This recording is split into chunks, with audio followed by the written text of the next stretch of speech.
Magandang araw! Atensyon po sa lahat ng ating mga SSS pensioners.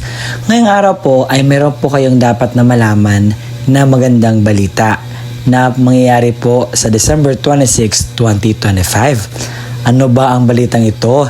Bakit kinakailangan malaman ng ating mga SSS pensioners? At malalaman niyo po iyan dito lang sa aking YouTube channel.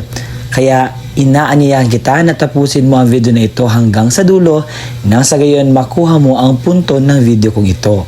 At hayaan niyo akong i-explain lahat-lahat ng ito nang sa gayon po mas maklaro natin kung ano ba yung ibig ipahiwatig sa balitang ito. Sa mga nagtatanong sa akin, Sir, kailan po ba ang crediting schedule sa January na pension namin sa SSS? Kaya naman po, ibibigay ko po ang full explanation ngayon para po mas klaro sa atin.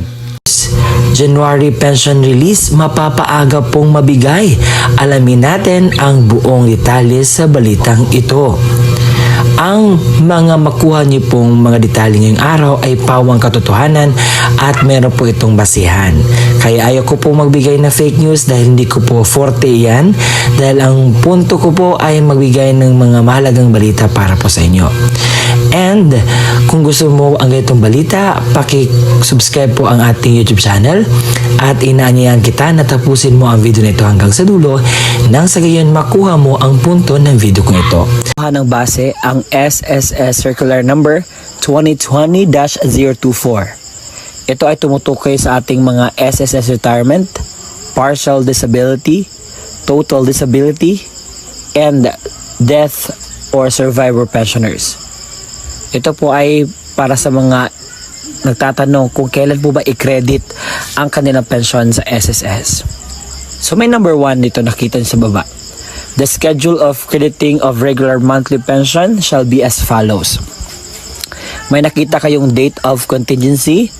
Kung ikaw ay may date of contingency na 1st to 15th day of the month, ikaw po ay first batch at makikredit po ang iyong pension sa unang araw ng buwan.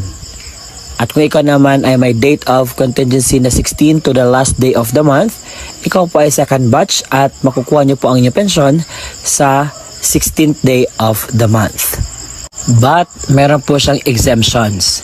Sabi dito, if the credit date falls on a Saturday, Sunday, or holiday, the pension shall be credited on the last working day before Saturday, Sunday, or atin pong pakatingnan ang kalendaryo ng January 2026.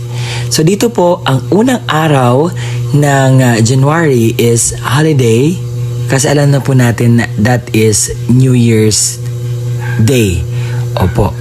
And sa araw po na ito, hindi po bukas ang opisina ng SSS.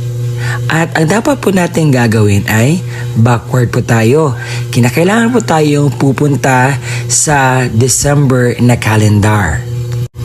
Ito po ang December na calendar 2025. But before tayo po-proceed kung kailan nga ba ibigay ang inyo pong pension or yung crediting schedule po para po ilagay ang pension ninyo sa inyong ATM, alamin muna natin ang mga holidays sa December 2025.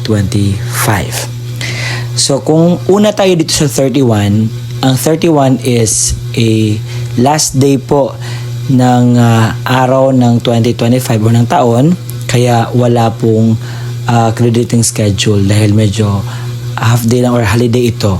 30 is talagang regular holiday.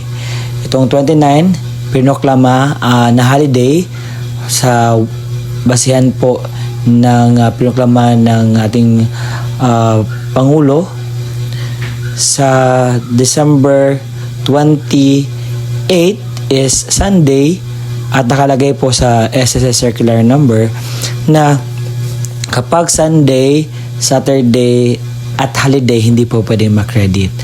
Ang 27 po is Saturday, hindi po siya pwede.